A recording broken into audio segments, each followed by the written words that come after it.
Hi. There are significantly more of you than there were a few days ago. I'm a little nervous. So the video you're about to watch, I recorded before all of this happened. So I feel a significant amount of pressure to perform now than I did again a few days ago. But I did want to just come on and quickly say thank you. Like truly, genuinely, thank you to everyone that watched the video and commented and subscribed. It was really nice of everyone to leave really nice comments. Everyone was just really nice about it, and they really liked my energy, and that's what I really strive for. That's my goal. That makes me happy that everyone really enjoyed it. Thank you to the selection. I didn't mean to wake the giant, and I did anyway. So I don't think I can really express how grateful I am to everyone that has been supporting me so far.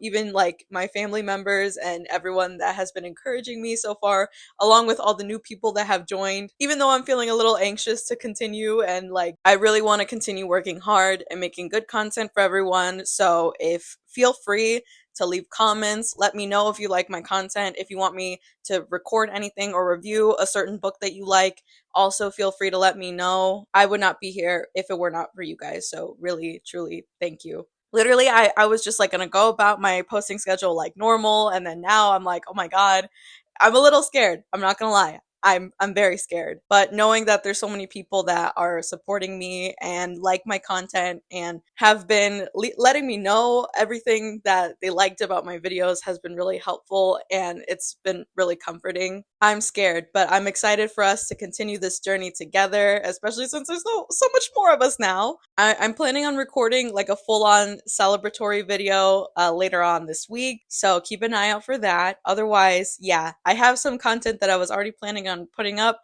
so that's what you're going to be seeing for today. Honestly, the last few days have been a lot of like crying, staring at nothing, feeling like I was going to throw up. Truly, I cannot express my gratitude. This is like beyond anything I could have expected for myself, and I'm so happy to have this opportunity to talk to you all and give you the content that you deserve. So thank you again so much, and I hope you enjoy this video. So welcome to all the new faces and to everyone that's been here since relatively from the start. Yeah, thank you again, everyone. It's really great. I'm very excited. I'm very scared, but let's leap together. That's it. I mean, not for this video. There's still the rest of this video. So don't click off yet. I'm still talking. Just give me a second. Let me start. I just got out of a Pilates class. Yes, I do Pilates now. Oh no, it's so hot. I have to take a sip of my water. I know. Let it be known that no goldfish were harmed in the drinking of my water.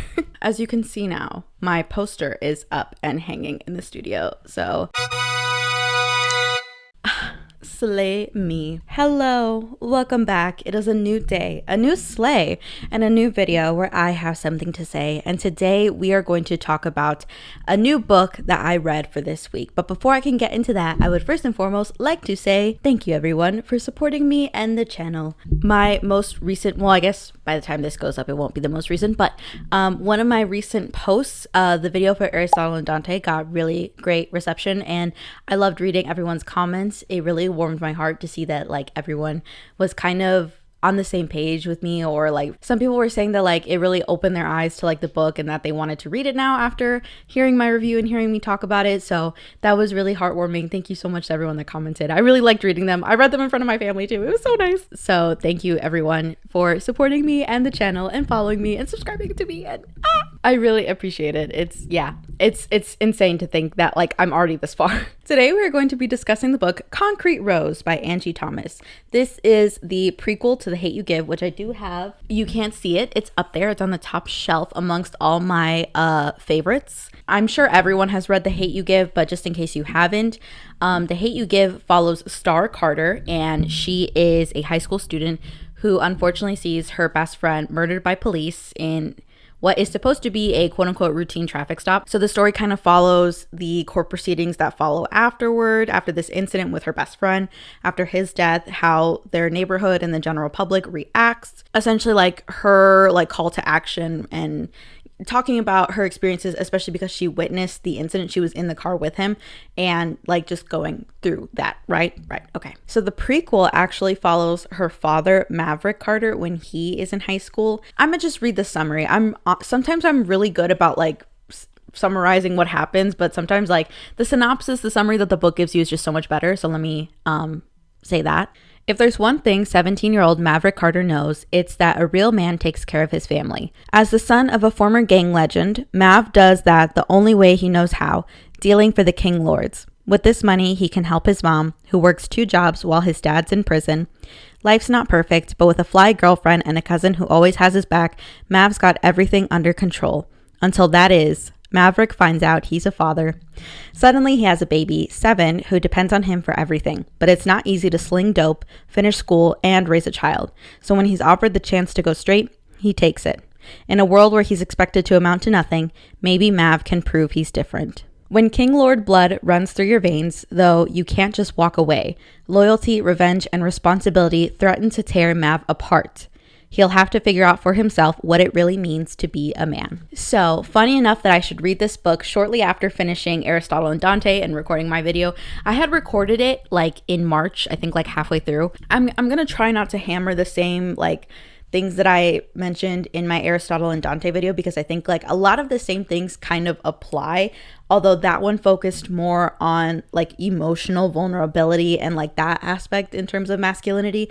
This one is so my thesis for this video is a little bit different, still talking about like masculinity and like the patriarchy, but we're gonna discuss it from a different kind of perspective. Hopefully I can convey it in like the way that I'm thinking, because the problem is that like sometimes like I have it in my head, like I get it, but just like vocalizing it and like really trying to convey what I think is a little difficult, especially when I don't have a script. So first and foremost, what I want to say about this book is that, so like I was reading it and I remember I read The Hate You Give my freshman year of college. I don't know when I bought it, but so it's been a while since I've read the book, and I was like, maybe I should reread it just so I can have some context going into this one. But as I started reading Concrete Rose, I was like, no, I absolutely remember. I didn't. Although it really helped for the impact of like, I won't say the twist because they talk about it in the book summary. So The Hate You Give and Concrete Rose are both like tied to Tupac. So The Hate You Give is actually shorter for a like longer phrase from Tupac, which goes, the hate you give little infants fucks everybody, which is what, so he essentially said that the term thug life was an acronym and it stood for the hate you give little infants fucks everybody. Then they talk about it more in the original The Hate You Give, that what you do to the younger generations will eventually come to like essentially bite you in the ass. So like all this violence and things that are happening when like little children are involved, especially like, even though I'm so scatterbrained right now. I have so many thoughts and just a tiny little brain to fit it all in.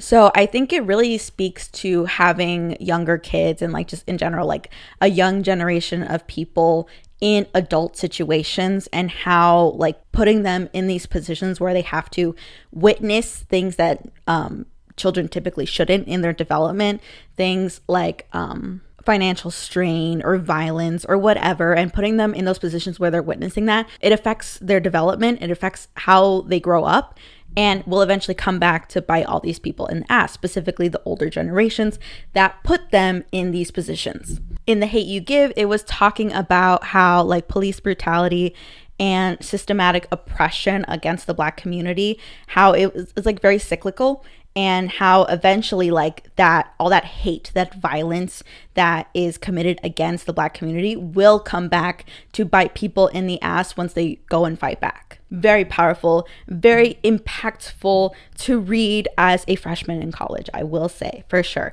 Now, Concrete Rose is, from what I understood, because again, I know it's a crime against humanity. I am not familiar with Tupac. I didn't really listen to his music a lot. I just wasn't of the age, of the consciousness to understand what I was listening to.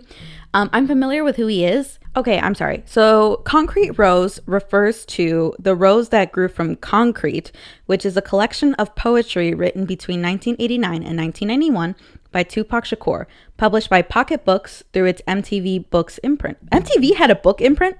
Oh, I actually found the poem, The Rose That Grew from Concrete, so I'm going to read it. Did you hear about the rose that grew from a crack in the concrete? Proving nature's law is wrong. It learned to walk without having feet. Funny it seems, but by keeping its dreams, it learned to breathe fresh air.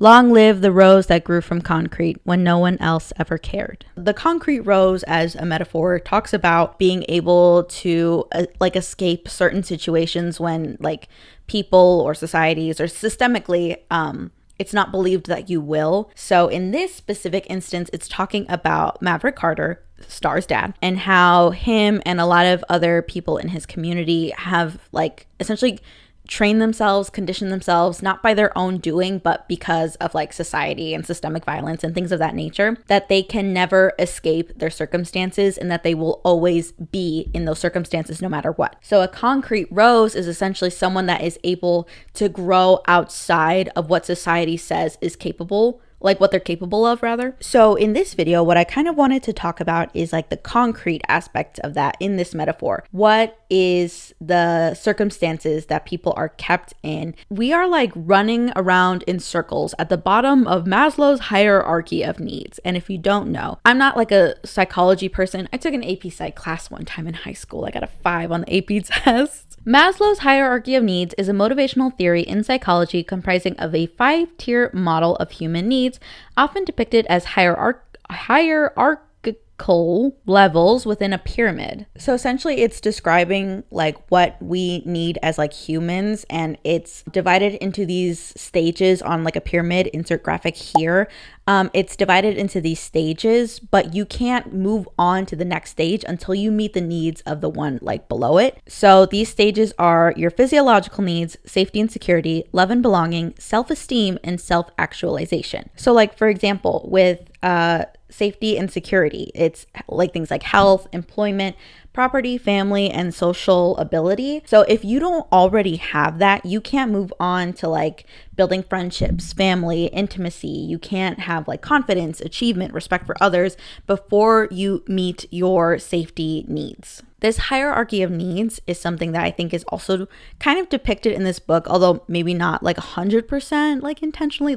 I don't think Angie Thomas was I am 100% Maslow's hierarchy of needs. Let me talk about it right now. I don't think that was what she was going for, but I think it does tie into this book because in Mav's situation, he does not have his basic needs met. He has a home, but his mom is not necessarily financially secure, and they often rely on him pulling money from selling drugs to help pay for their bills. And it's even further strained because now he has a child that is completely dependent on him, and he now has to provide even more. He has to provide for himself, his mom, and now this infant that literally cannot sustain itself. I want to talk about first the ways that the concrete is in this metaphor again, concrete is continuously sustained, and by that I mean just systemically what happens in these societies that prevent people from growing past them and bursting out as a concrete rose. So at the beginning of the book, the first conflict or tension rather,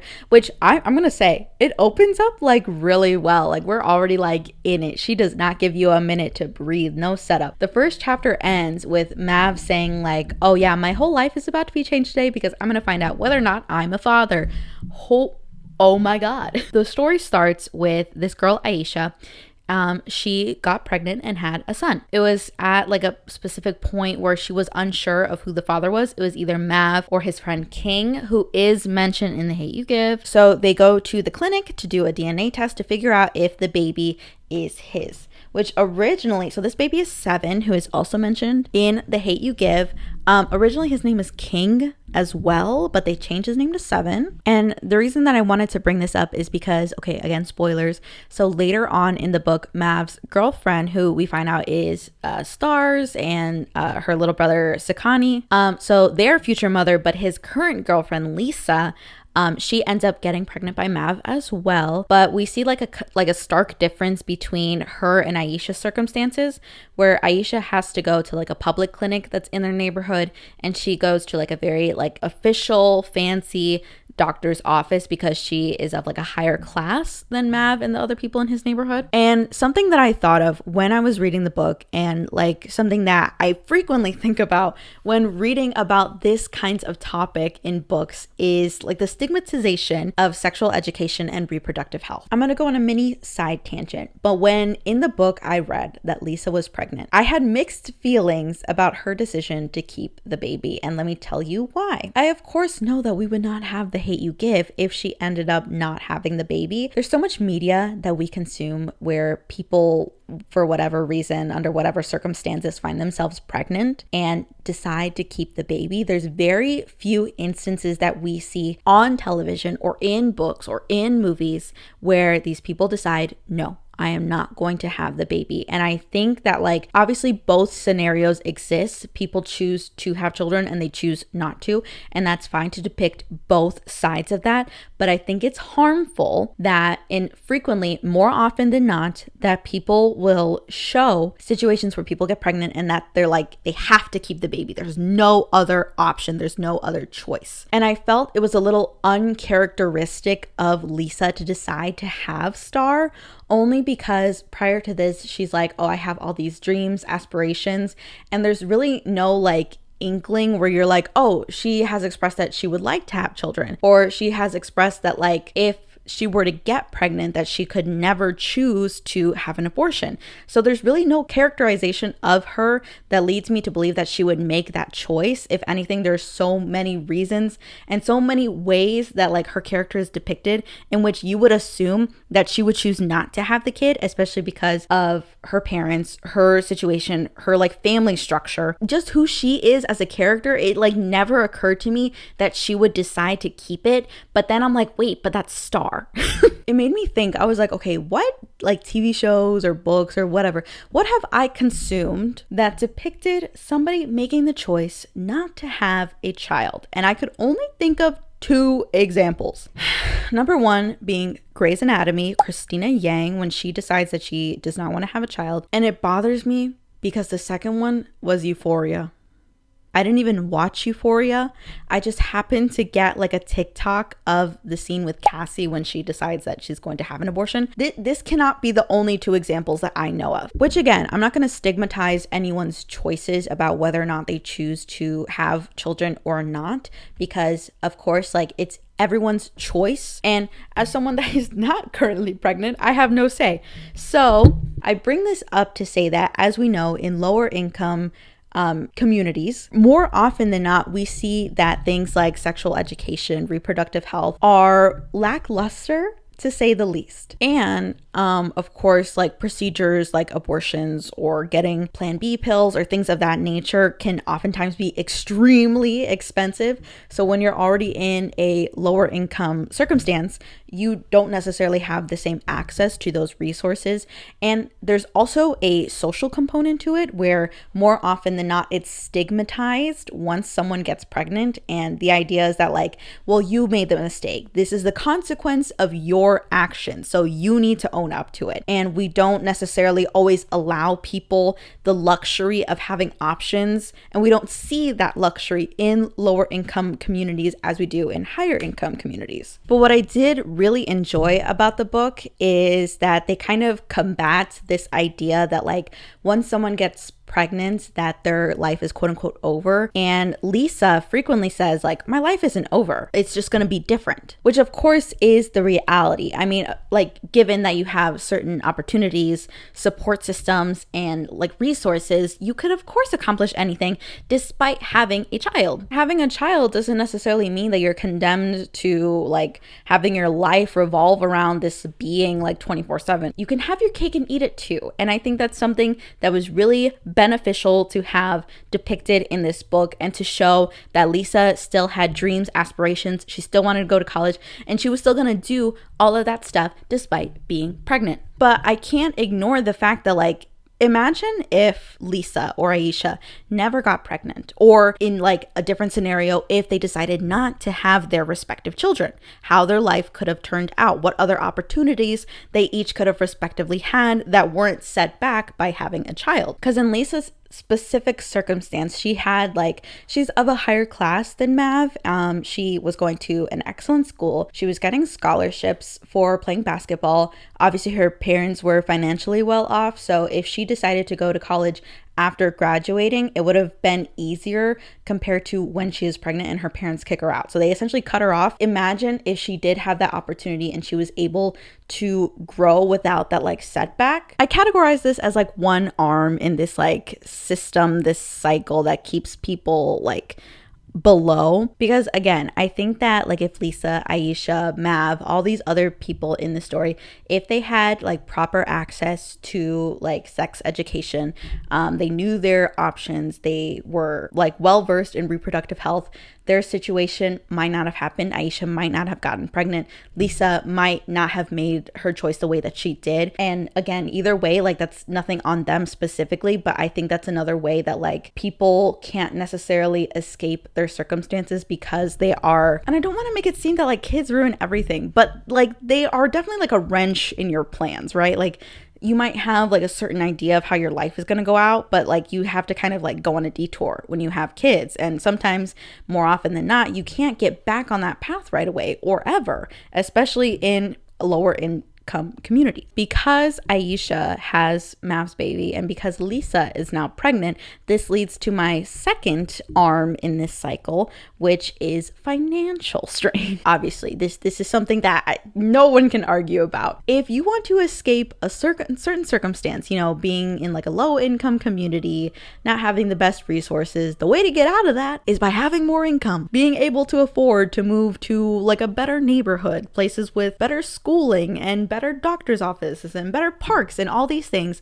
The way you jump from one to the other is with money. There's no question about it. How do people get money? Well, of course, with jobs. I know I don't have to tell you guys about the job market because, as we know, it's awful. As you know, there's a correlation between level of education to higher paying jobs. So if the more educated you are, theoretically, the better paying jobs that you will get. But that all like hinges on you getting a better education. That means getting your associates, your bachelor's, your master's, and your PhD if you dare. So how do you do that? Well, you apply to college, of course, and you pay, you know, just like a little measly $40,000 a year.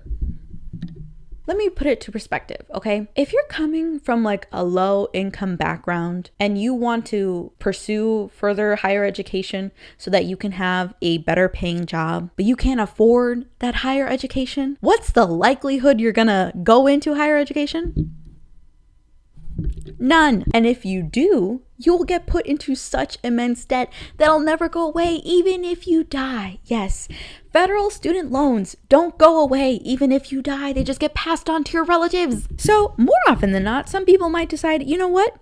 I actually don't want to be in debt to the government. I am actually just going to get my general K through 12 education and, you know, try to get a job from there and see how I can do. Okay, so this book takes place 2 years after Tupac died, which makes it 1998. So in 1998, we haven't even hit the 2008 recession, theoretically.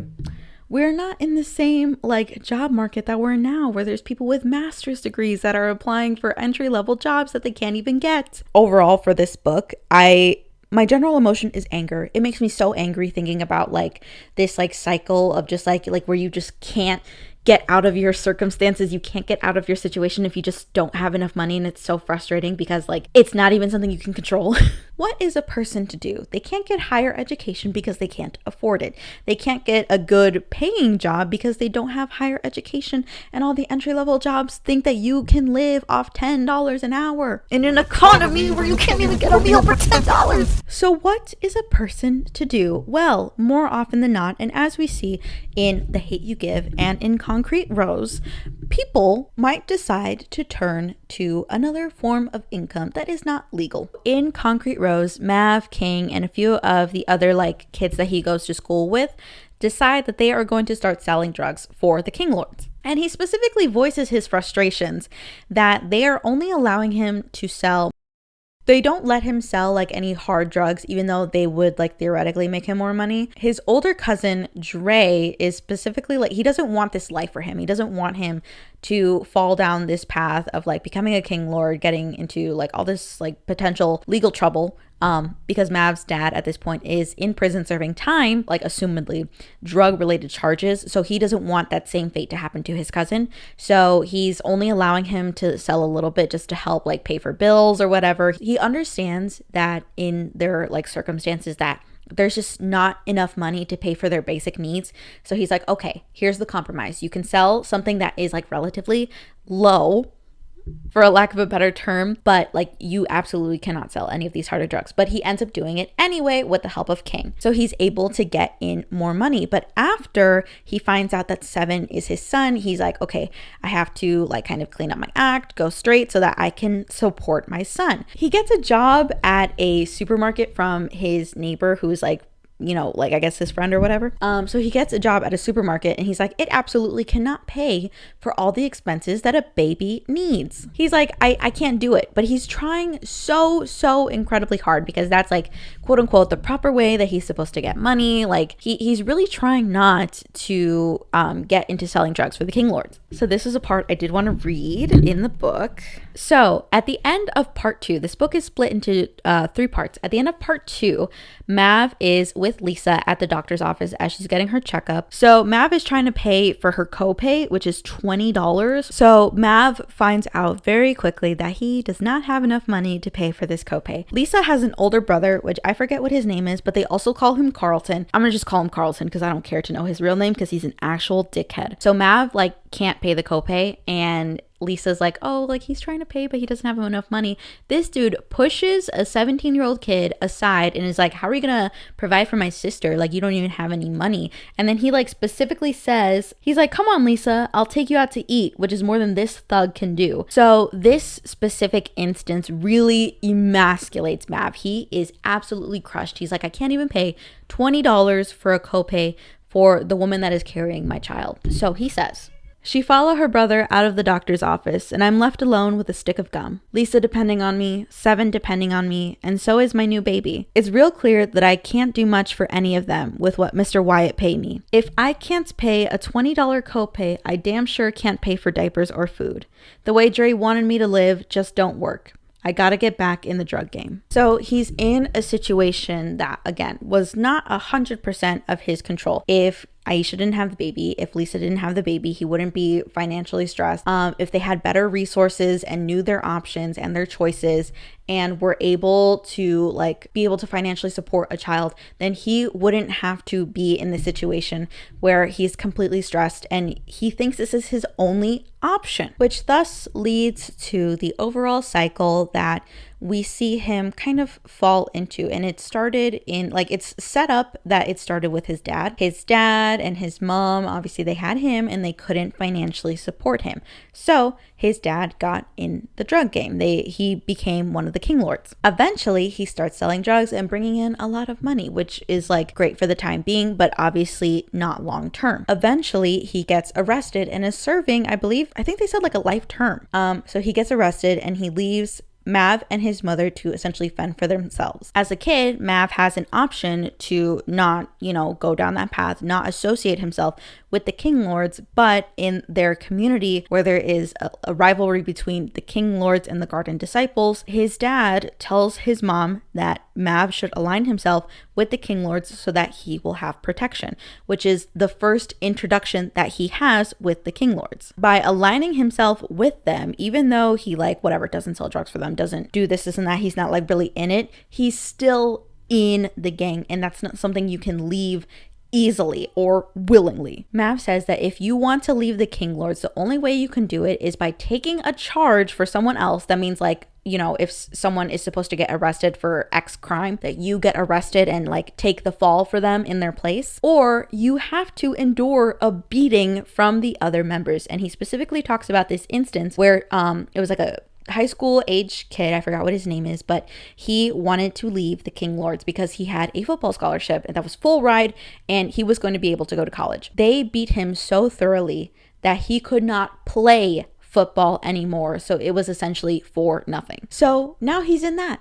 as a kid for protection, because again, he, for all intents and purposes, has no other choice. If he didn't join the King Lords, he could have been a victim of violence because he had no one to protect him. So now he's already in it. Then as he grows up, he realizes that financially his mother cannot support themselves, their lifestyle, their family. So he's like, okay, I have to do what I can as now the de facto head of household, because patriarchy, he is the man and he believes that he should be able to provide for his family even though he is the child in this scenario. So then he starts selling drugs, and because he can't focus on things like school and education and he's already in these adult circumstances, he starts making adult choices to become sexually active and do all these things. And now he has a kid that he has to take care of. And because he now has a kid to take care of, he realizes very quickly that he can't financially support himself, his mother, and his kid. So he decides, okay, well, I'm going to try to do it the right way. The right way does not work. So he has to continue selling drugs and go into even harder drugs. And thus this cycle goes on and on and on again, where eventually it's alluded to that Mav could have put himself in a situation where he also could have gone to prison. And, you know, if you know what The Hate U Give is about, and if you read the book, you'll know that he did. Although in that instance, he is able to kind of break out of the cycle, which is alluded to in this book. So this cycle is, again, also perpetuated by ideas of the patriarchy. And let me discuss that. So a lot of what kind of motivates certain events to take place in Mav's life, in his father's life, in a lot of these men's lives. My battery is dead. Let me talk about that later. Sorry, I'm also wearing a shirt for the occasion. I am Knuff, which I think is like overall the message of my video. So a lot of these moments that happen in Mav's life are motivated by his understanding that he is a man. He's supposed to be a provider, and he is supposed to be the one that protects and takes care of his family. Overall, an idea that is perpetuated by the patriarchy. Men are quote unquote supposed to be the providers, the breadwinners. That's their role in society, right? His pressure to fulfill this role is what kind of pushes him to make these decisions about his life and what he is going to do, the lengths that he's willing to go to provide for his family. So another stressor that comes up in Mav's life is when for all intents and purposes, his role model, his brother, Dre, was kind of his sponsor, for a lack of a better term, but the person that, like, even though he was a king lord himself and he was dealing drugs and he was like pretty like high up, he wanted Mav to have a better life, and he didn't want him to follow in his footsteps, in his father's footsteps, and get caught up in all of this. He wanted him to be able to grow beyond their neighborhood. So it's really impactful for him when Dre is killed, because he doesn't have that support system anymore. He doesn't have another male role model in his life, or someone to kind of push him and tell him that he can wish for more, he can have dreams and desires,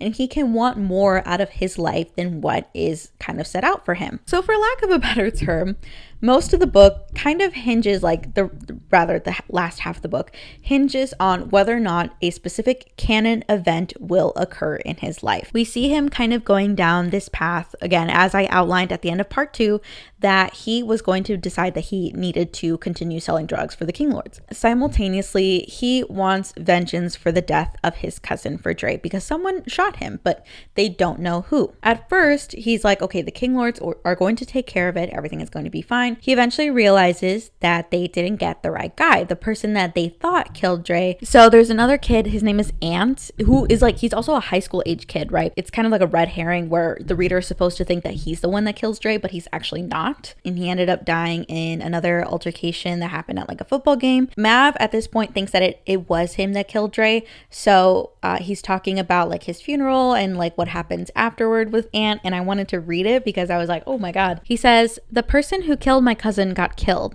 It's been a weird 3 weeks since it happened because Ant was shot at a school function. It was all over the news. His parents cried on TV.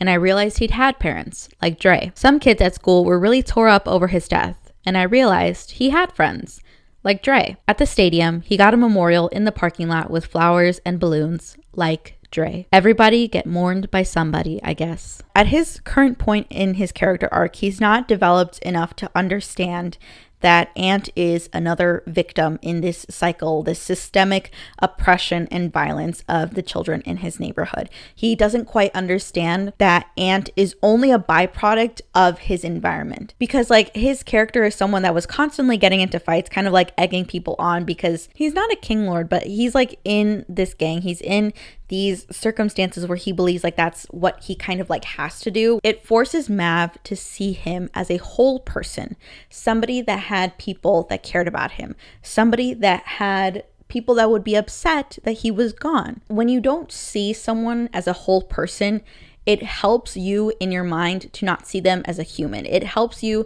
rationalize dehumanizing another person, where essentially they take on this mentality of like, it's me against the world. And like, I am the only whole person. Everything I do has to be for me and me alone.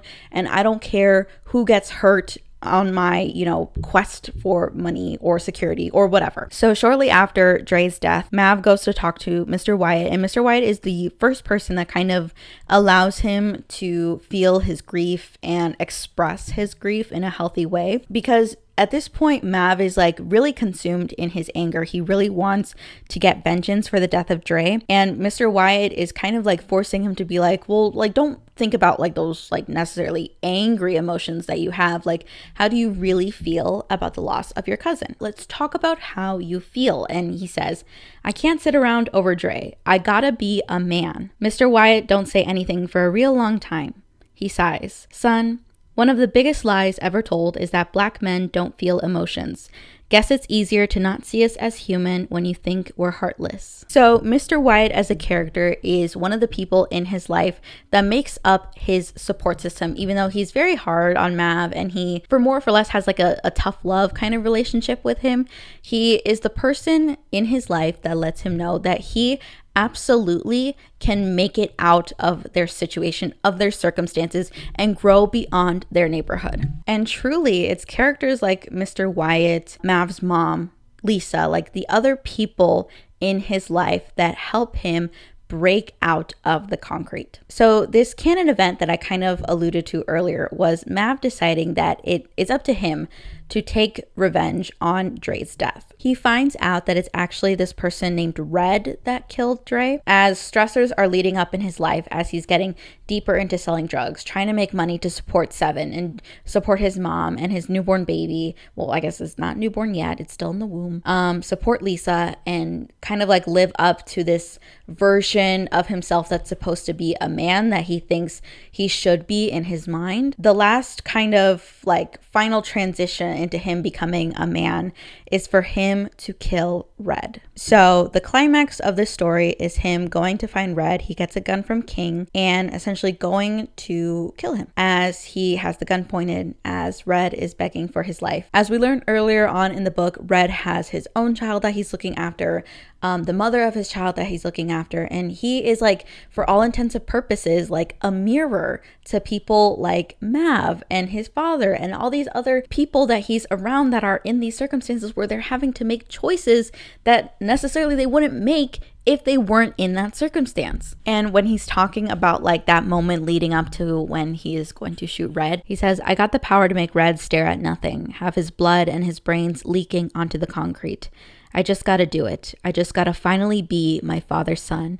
I just gotta squeeze. So he's looking at Red. He's like about to do it, but he can't. He decides he can't. So he immediately runs to Lisa's house and he's telling her that he couldn't do it, and he's really like upset about it because he's like, I wanted to, like I needed to, and it was his like perceived, it was what he thought he had to do because again, he believed that he had to become his father's son. He had to be a king lord. He had to like fulfill all these roles, but he talks about why he chose not to. I thought of my kids, my mama, and you, what it would do to y'all if I got caught or killed. And then he says, I'm such a fucking coward. And Lisa responds, no, you sound like a man to me. Mav avoids this canon event that would essentially doom him to fulfill this cycle of violence and systemic oppression by deciding not to kill Red, by deciding that he doesn't have to become this person he believes he needs to be, and setting himself straight, getting a job with Mr. Wyatt, continuing to try and support Seven and Lisa and everyone in a way that is not illegal by selling drugs. He is actively making a choice to break out of that cycle and break out of the concrete. And it's really cute because Mr. Wyatt has this little saying that is kind of similar to what I was trying to convey here. He says, "The apple don't fall far from the tree, but it can roll away from it. It simply needs a little push." And this push is the support system that Mav has with Mr. Wyatt, his mom, his family, all these people that are not only helping him like self-actualize, but the people that are helping him raise Seven, all these people that want him to do better for his life and want him to recognize that he can. So what am I trying to say with this whole video? What is my thesis, if you will? First and foremost, I think that certain people are in certain circumstances that are not of their control. There are things that we fall into in our lives, not always because of our choices, but because of the choices of the people that came before us. Our parents, our grandparents, things like that, you know? But thinking that we're stuck in these circumstances, thinking that we can never break out of the concrete is something that people want us to believe. The people that designed this system that was created to destroy us, created against us, created to keep us at the bottom. They want us to believe that we can't escape it, but we absolutely can. And it doesn't start with making $1 million. It doesn't start with knowing the right people. It starts with recognizing that you can make it out. When Mav is talking to his father, because originally he expressed to him that he was thinking about killing Red, and he calls him, I believe it's like the day after or sometime afterward, his dad calls him and asks him if he decided to go through with it, and Mav tells him no. And they're kind of talking about like, you know, the circumstances, and they're getting into this conversation. And he specifically tells his dad that he wants out of the King Lords. His dad tells him, "You don't owe me an explanation. Like I told you the other day, you're becoming your own man. You don't need my permission or approval." And I want to note specifically that he says you're becoming your own man. He is specifically setting out for Mav, for his son, that there is not any one man that he should strive to be. There's not one mold that he needs to fit himself into. The only man that he needs to be is his own. And the conversation ends out very heartfelt, and they say, you know, like, "I love you," and the book ends on a lot of like hopes and dreams, and generally very positive. Mav is making strides in his life. He decides that he's going to get his GED. He first and foremost decides on something that he wants to do with his life, something that is outside of the King Lords, outside of the neighborhood, outside of what he believed that he could achieve. It's all these things that, even though at the end, like we know, Mav will eventually go to prison so that he can get out of the King Lords. And you would think like, oh, well, look at that. He's back in this cycle.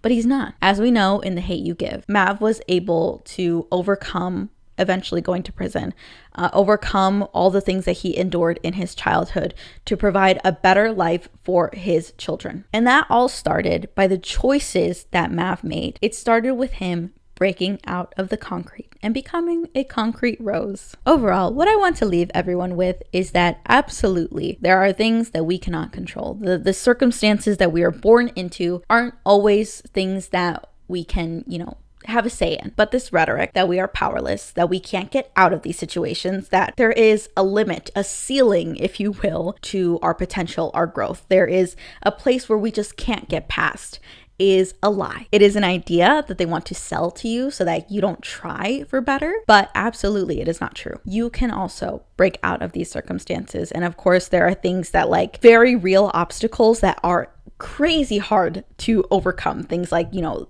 financial, educational, and like obviously financial being like the really big one. It's crucial to have a support system, to have people in your life that remind you every single day that where you are now is not a precursor to where you will be. The place that you're at doesn't define you, and the places you will go are infinite. Surround yourself with people that will continue to tell you that every single day, that the sky is the limit and you can truly become anything you want to be. And of course, you have to believe it yourself. You have to tell yourself that no matter what, even though it'll be hard, even though it might not happen tomorrow or in a year or in 5 years or in 10 years, that you can still make the most out of your life, and you can still go to a million places that you might not think you can go to today, but will happen eventually. The apple doesn't fall far from the tree, but it can absolutely roll away from it. It just needs the right push. So I think with that being said, that's it. That was Concrete Rose by Angie Thomas. I absolutely love this book. I give it a, what do I want to give it? I give it a 5 out of 5. I really did enjoy it. I think I want to reread The Hate You Give just so I can get it, because I'll tell you, I was reading Concrete Rose and it was funny because they brought up Dre and I was like, why does Star never mention her Uncle Dre? Why is he not a character in the book? Imagine my surprise. Yes, I really, really thoroughly enjoyed this book. I think it's 100% worth the read. This book looks so beautiful in my bookshelf, like next to The Hate You Give. Like it's nice. I like the way that they look next to each other. So please read Concrete Rose by Angie Thomas. Follow Angie Thomas on Instagram. I think she came out with like, it happened last year, I think. She has like another series which is different from The Hate You Give. I think it's like a fantasy. But overall, like, she is amazing. I absolutely love The Hate You Give. I love Concrete Rose. Oh, let me not forget my ceremony. I have my little embosser, so let me go ahead with the christening of this book into my library. Oh, I just read the dedication. Hold on, can you see that? For all the roses growing in concrete keep blossoming. Oh my god. It's there. Can you see that? It's there. So now the book is officially stamped, officially in my collection, officially added to the library of Listen to Kristen. I'm Kristen if you didn't know. Thank you so much everyone for watching my video. Please like and comment if you liked this video. Let me know if you read Concrete Rose and what you thought of the book. I really like hearing what everyone has to say about the books that I've like rated so far. It's been really entertaining. If I find who the cover artist is, I will also include them somewhere here. Be sure to follow me on all my socials. Listen to Kristen on TikTok, Instagram. That's it. Yeah, I don't have anything else. Yeah, I was really surprised by all the positivity that was on my Aristotle and Dante video.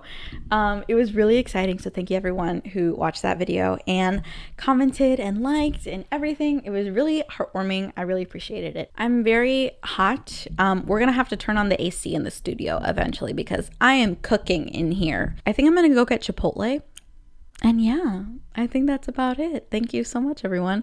Oh, I forgot to talk about the next book that I'm going to read. Hold on.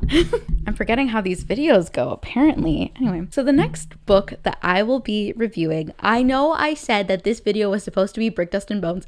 It's been really hard. If the next book I review is not Brick, Dust, and Bones, it will, of course, 100% be Song of Achilles. The Song of Achilles, I'm sorry. As you can see by this tab, I've already read some of it. I mean, a lot of it. I'm nervous, guys. This is my before I finish the book. I'm really scared. Guys, I'm scared. I'm scared. I don't know what was that, guys, and I didn't do that. It's getting kind of sad, kind of crazy. I really hope this doesn't end the way I think it's gonna end. I hope I don't cry. So this is my letter to my future self. If you cry, too bad. Anyway, yeah, I have a coffee waiting for me downstairs, so I'm gonna go have that, drink the rest of my water, get some lunch, and finish up with my day. Yeah, anyway, that's it. I think. Yep, that's it. Anyway, I'm just Ken. Anyway.